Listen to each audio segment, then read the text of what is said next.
जंगल में तालाब के पास एक नीम का पेड़ था। उस पेड़ पर बहुत सारे कोयले आकर नींबूली खाया करती थी। एक बार उस पेड़ पर एक बंदर आया। उस बंदर ने देखा कि कोयल बड़े मज़े से नींबूली खा रही है और ये देखते हुए बंदर ने मन ही मन कहा, कोयलों का झुंड कितने मज़े से इन फलों को खा रहा है। लगता है ये फल बड़े मीठे और स्वादिष्ट है। मुझे भी इन फलों को चखकर देखना चाहिए।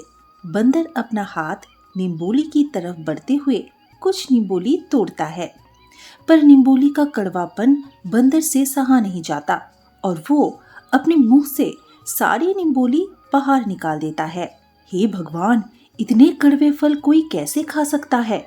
लगता है ये कोयले मजबूरन इन फलों को खाती है। इन्होंने कभी मीठे मीठे फलों का स्वाद ही नहीं लिया होगा। कितनी मूर्ख है ये कोयले। लगता है अकेला मैं ही समझदार हूँ। इस जंगल में समझदार होने के चलते मेरा ये फर्ज बनता है कि मैं ये कड़वे फल किसी भी जानवर को ना खाने दूँ। और ये सोचकर बंदर ने उस पेड़ को अपना घर बना लिया।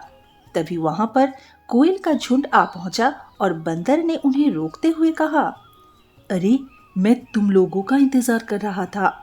तुम सब इस पेड़ के कड़वे फल कैसे खा लेते हो?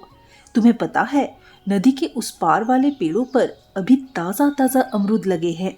तुम्हें इन कड़वे फलों को छोड़कर उन मीठे फलों को खाना चाहिए। तभी कोयलों के झुंड से एक कोयल ने कहा, लेकिन बंदर भैया, हमारे पूर्वजों ने हमें यही खाने की सलाह दी थी।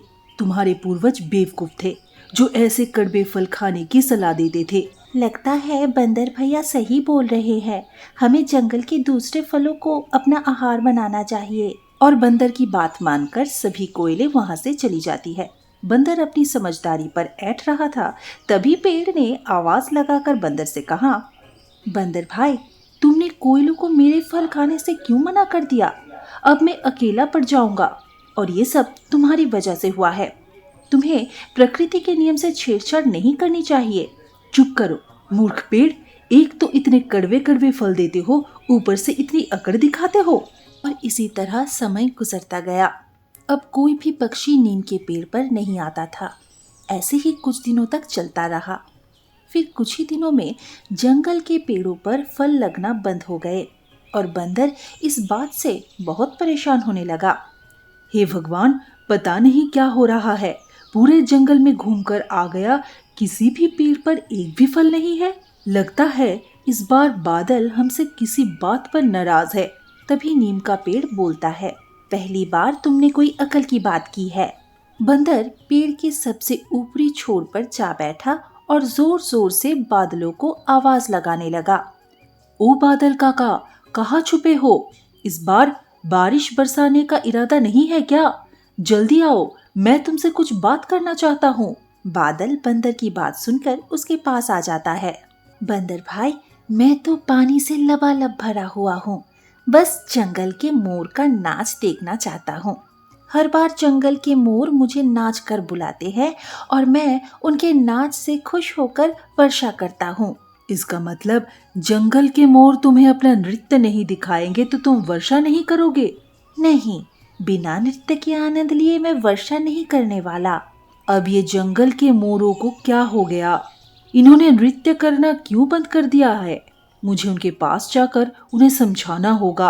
अब बंदर मोर को जाकर इस बारे में पूछता है, जिसके जवाब में मोर बोलता है, बंदर भैया, नृत्य करना तो हमें बहुत पसंद है, पर हमारे पैर केवल कोयल की सुरीले गीतों पर ही थिरकते हैं और कई दिनों से कोयलों के झुंड ने गाना गाना बंद कर दिया है।